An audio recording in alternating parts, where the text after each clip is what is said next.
Hello friends, welcome to Arjun Education. आज मैं आपके साथ डिस्कस करने वाली हूँ सर फ्रांसिस बेकन का लिखा एक ऐसे ऑफ स्टडीज़। अगर आपने अभी तक हमारा चैनल सब्सक्राइब नहीं किया तो प्लीज़ इसे सब्सक्राइब कीजिए और इस वीडियो को लास्ट तक ज़रूर देखिए, इसे लाइक कीजिए और शेयर कीजिए। तो पहले हम बात करते हैं सर फ्रांसिस बेकन की।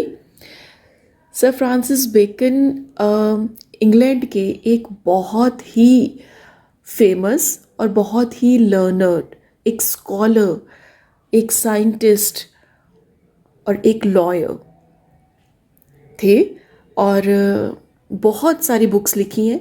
लेकिन दोस्तों, आपको ये जानकर हैरानी होगी कि इन्होंने जो अपना मेन कंटेंट था, जो इनकी मेन बुक्स थी, इन्होंने सारी लैटिन में लिखी, क्योंकि उन्हें लगता था कि लैटिन ही हमारी फ्यूचर की लैंग्वेज हो सकती है। और इंग्लिश उस टाइम पे इतनी डेवलप्ड नहीं थी और उसे एक लेमैन की लैंग्वेज समझा जाता था। और बेकन को लगता था कि जो भी लर्नर्ड कोई पर्सन है, कोई स्कॉलर है, उसे लैटिन में ही लिखना चाहिए, इंग्लिश जैसी चीप भाषा में नहीं लिखना चाहिए, क्योंकि इंग्लिश बहुत देर तक सरवाइव नहीं करेगी। ये बहुत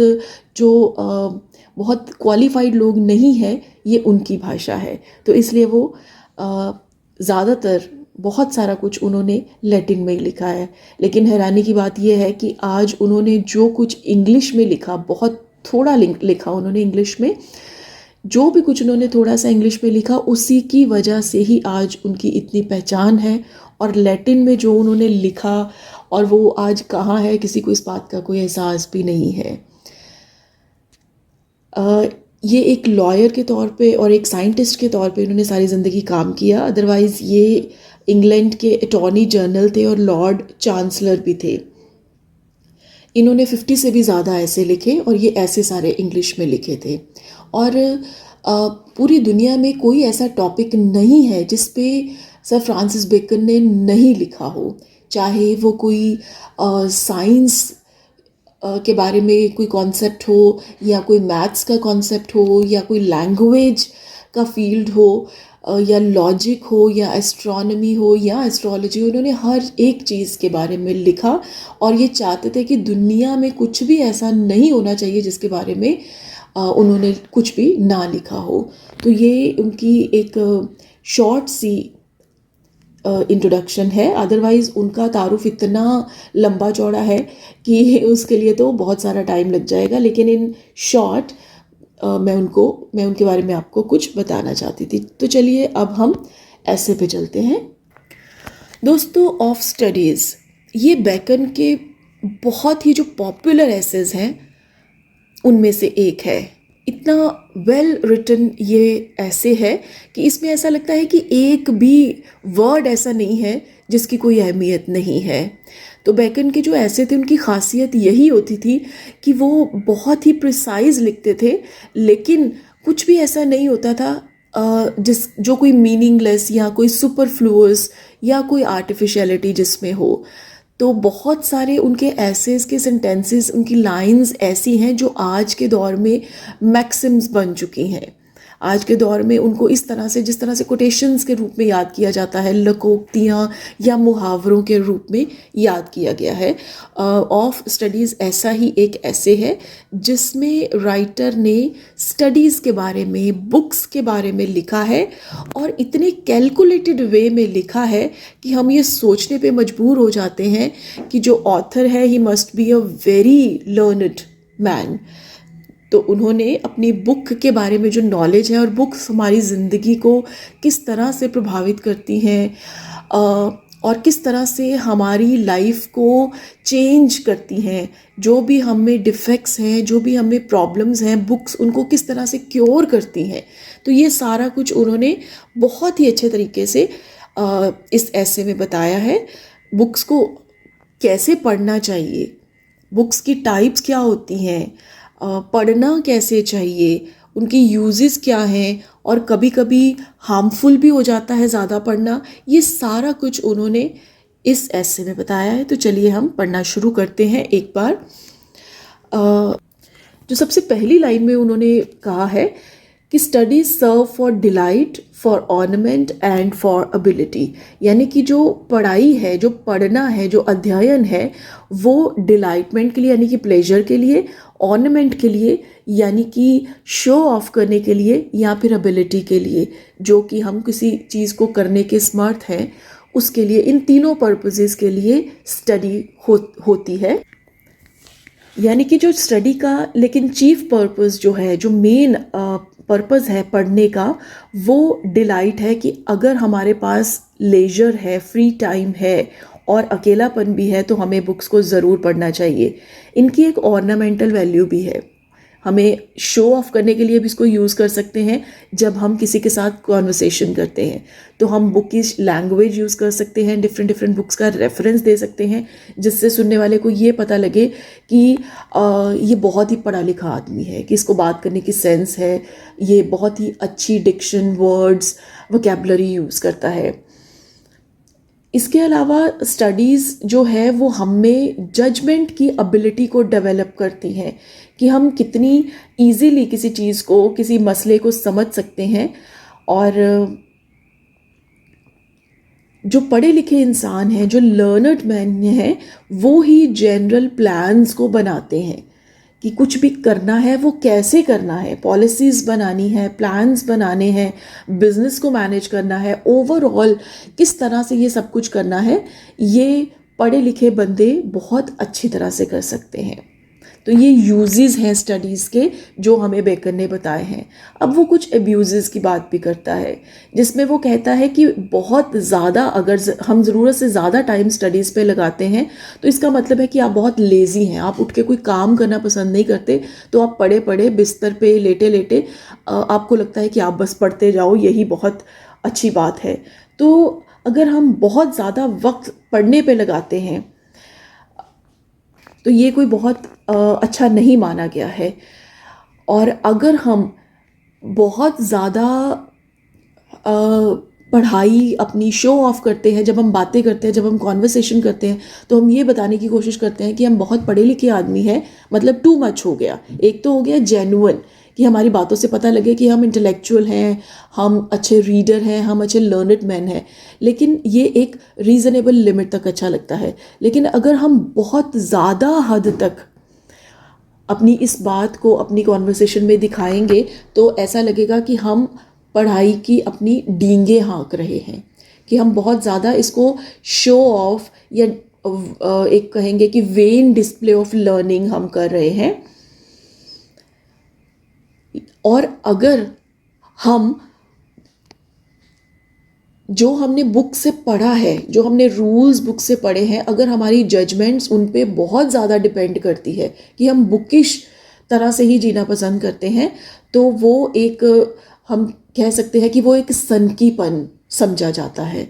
तो ये एब्यूज़ हैं पढ़ने के, ज़्यादा पढ़ने के।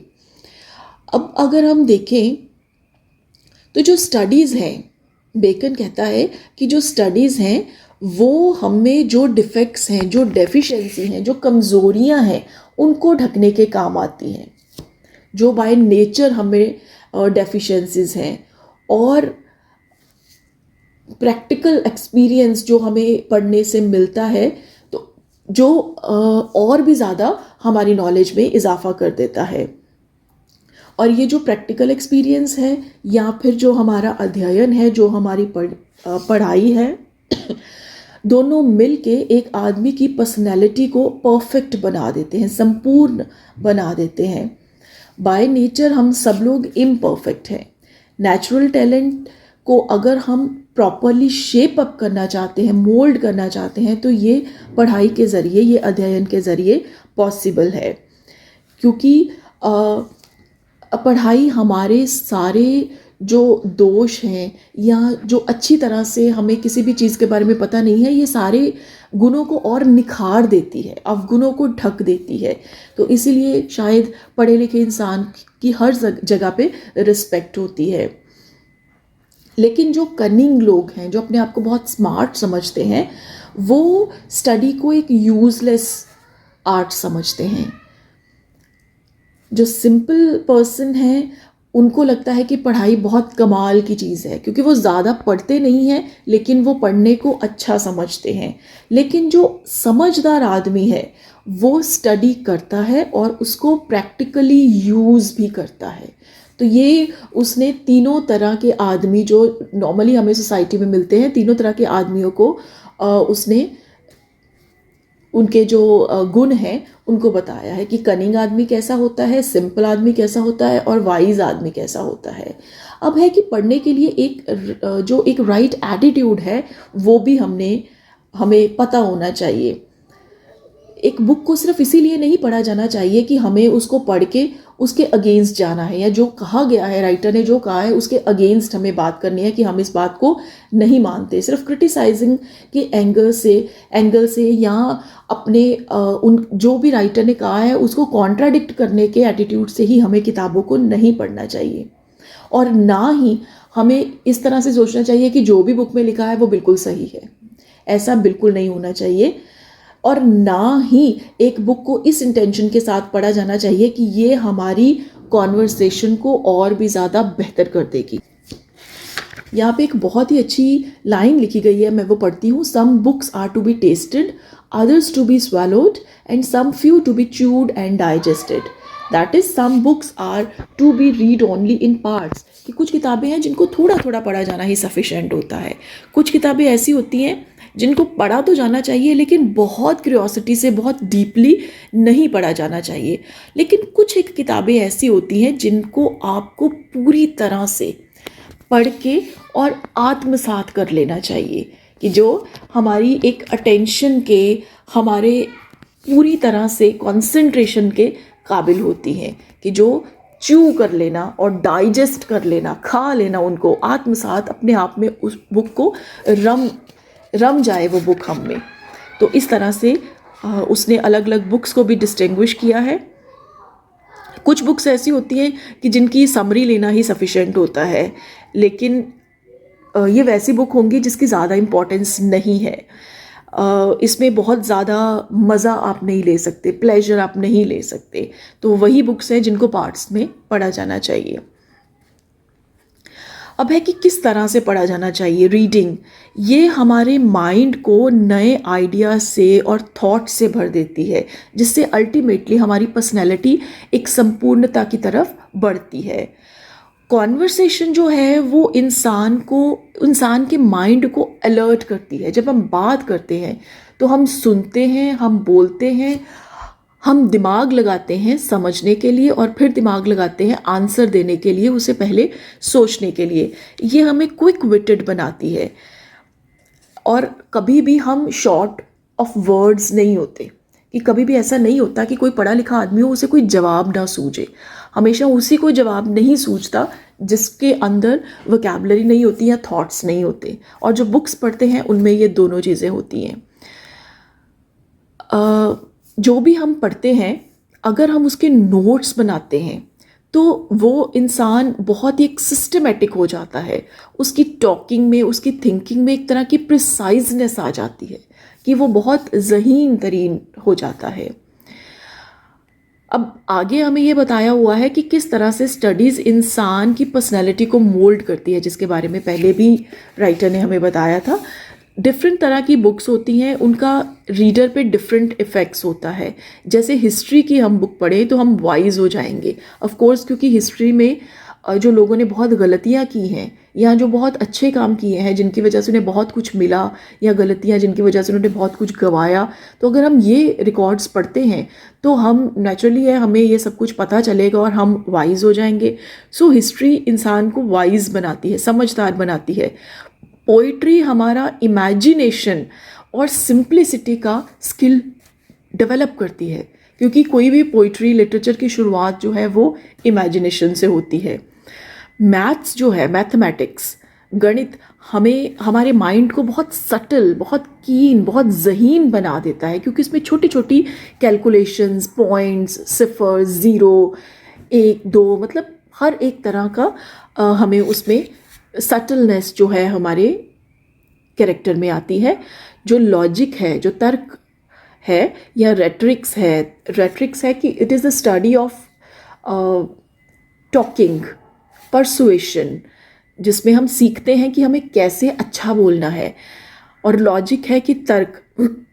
तो ये हमारी जो डिबेट की एबिलिटी है, जो हमारी कॉन्वर्सेशन की एबिलिटी है, आर्ग्यूमेंट करने की एबिलिटी है, उसको निखारती है। नेचुरल फिलॉसफी की बात करें तो ये हमें किसी सब्जेक्ट के डीप में ले जाती है, और मॉरल फिलॉसफी किसी इंसान के सीरियस एटीट्यूड पे काम करती है। तो ये डिफरेंट सब्जेक्ट हैं जिस तरह से वो डिफरेंट वैल्यूज़ ऐड करते हैं हमारे कैरेक्टर में। अब राइटर कहता है कि स्टडीज़ में एक क्यूरेटिव पावर भी होती है जो हर तरह के डिफेक्ट को ढक देती है और उसे गुण में तब्दील कर सकती है। जैसे अब उसने एग्जाम्पल देके समझाया है, जैसे फिजिकल एक्सरसाइजेज हैं हमारी बॉडी के बहुत सारे डिफेक्ट्स को दूर कर देती है। जैसे बॉलिंग है वो हमारी किडनीज़ के लिए अच्छी होती है, शूटिंग है वो हमारे लंग्स के लिए अच्छी होती है, वॉकिंग है वो डाइजेशन के लिए अच्छी होती है।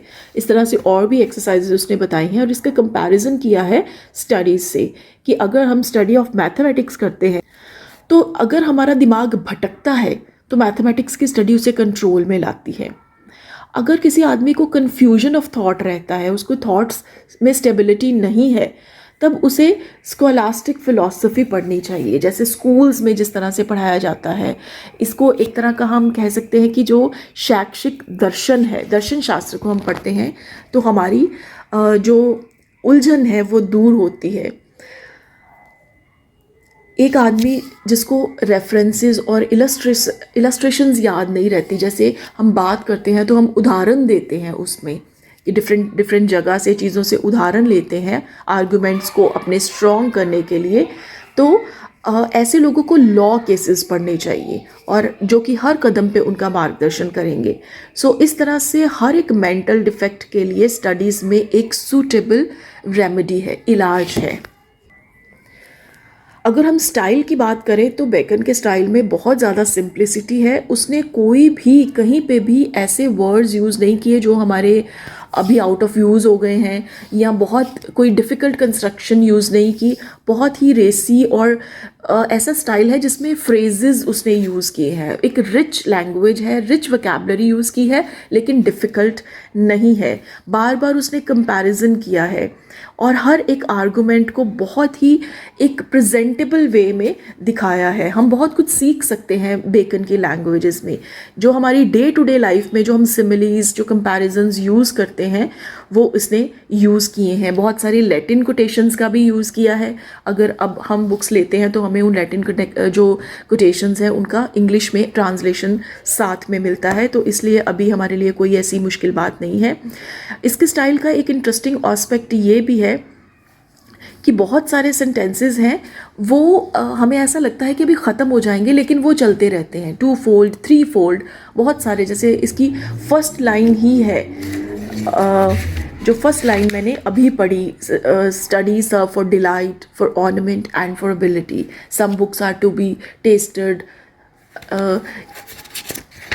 some books are to be tasted, some to be swallowed and others to be chewed and digested। तो इस तरह से 3 fold 2 fold और हर अलग अलग चीज़ को अलग अलग तरह से उसने दिखाया है। तो ये एक कॉम्पैक्ट और कंप्रेस्ड स्टाइल की एक वंडरफुल एग्जाम्पल है। जैसे हिंदी में हम कहते हैं कि गागर में सागर बनना, तो एक छोटा सा ऐसे है, उसमें इतना कुछ सिखाया हुआ है और हर आइडियाज़ को इकोनॉमी ऑफ वर्ड्स में एक्सप्रेस किया हुआ है। किसी भी तरह की कोई ऑब्सक्योरिटी नहीं है और बहुत सारे सेंटेंसेस आज मैक्सिम्स की तरह, मुहावरों की तरह हम यूज़ करते हैं। तो दोस्तों ये था हमारा आज का वीडियो। हमें कमेंट करके बताइए कि आपको ये वीडियो कैसा लगा, और इस वीडियो को लाइक कीजिए, शेयर कीजिए और हमारे चैनल को सब्सक्राइब कीजिए। Thank you.